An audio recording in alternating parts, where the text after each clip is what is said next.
another episode of Don't Be a Dumb Fish When It Comes to Safety. I'm Nate, and joining me is my co-host Merlin. Normally we do videos that show my fish friend getting hurt and injured on the job site, but this time we're going to do a little bit differently. We're going to actually talk about an event that happened recently and break down the calls and what should have been done, what should have been done differently. This way you have some real life examples of what you might run into out there and the actions you should take. Merlin, you got any guesses as to what this is going to be about? I believe you are going to tell us about the operator at the dam and how he broke his leg. So, to explain to you what happened, recently I was at a hydroelectric dam and they have a dumbwaiter that goes down between the main floor and the bottom floor to where you can be underneath the turbines, and that's where everything's greased at. And you can see the water and it's spinning and everything. I went to go down in the dumbwaiter and it caught on a ladder rung. I immediately brought it back up and pulled it out the way and went down the old school way, down the hand over hand ladder down to the bottom floor. When the operator returned, I made sure to notify him and let him know that he probably should take it out of commission. He stated to me that it seemed to work fine for him and he continued to use it.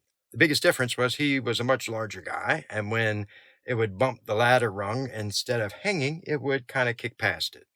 The last time he went to use it, it did not kick past it, and it might be because he had a 5-gallon bucket of grease with him, and it hung. When it hung, it allowed slack to come into the line, and the hook flipped upside down, which in essence was no longer hooked to the basket. And at that same time, it freed itself and it dropped, which was probably anywhere between 8 to 10 feet. Hit the bottom with good force. And I don't know if it bounced him out or if it was just the impact to the floor unexpectedly or what. His leg was broken. I was returning from lunch. He called my cell phone and I answered the phone and he tells me he's hurt, he's injured, he's down below. Please help. He thinks he broke his leg.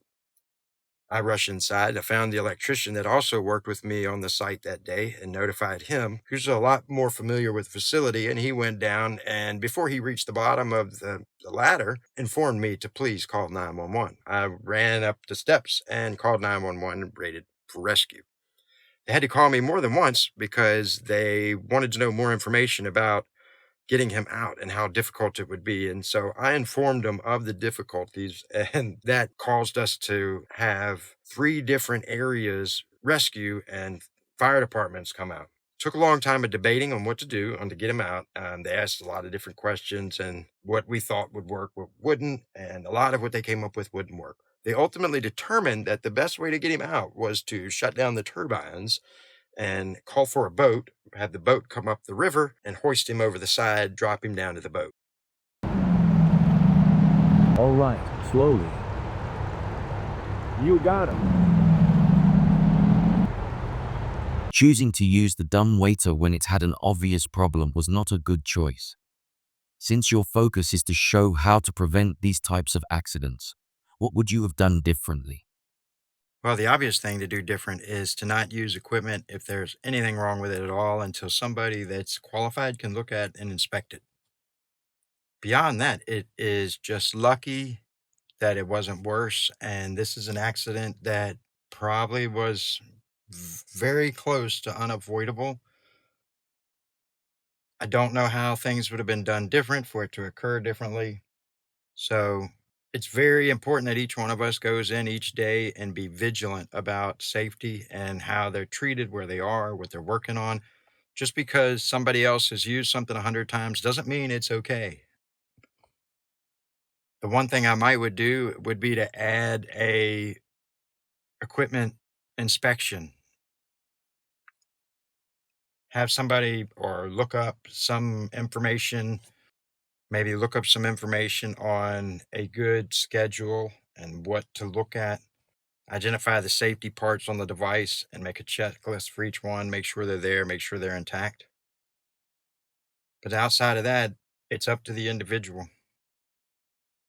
We all want to see you go home every day, so do the best you can with that and stay focused on the fact that there's a lot of moving equipment and things like that going on around you, and be safe every day. Don't skip on it even one day. I did not even see that.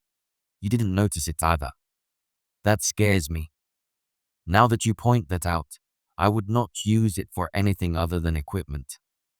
Everything we've talked about have been pretty obvious. That is a wake-up call. Something I would normally not use, but because of how it was used, you could so easily miss it. I'm always focused on when I get on a lift, is the back door latched? Is my harness connected? The obvious things. But there's those little simple items that everybody can miss, and we all need to be looking at, because it could be you or the next person that does get hurt over something so easy. So something simply fixed. It'd have been so much nicer if it would have just hooked and bounced and would have caught real quick and maybe scared him a little bit. I want everybody to really take that part of it home. There's so many little things that you could go wrong. I want you to go home every day. So does everybody you're working with. Sorry I don't have my fish friend getting fried or anything this week, but we'll bring that back again. This was just a good example I wanted to share with everybody. Of course, remember, don't be a dumb fish when it comes to safety, and we'll see you next time.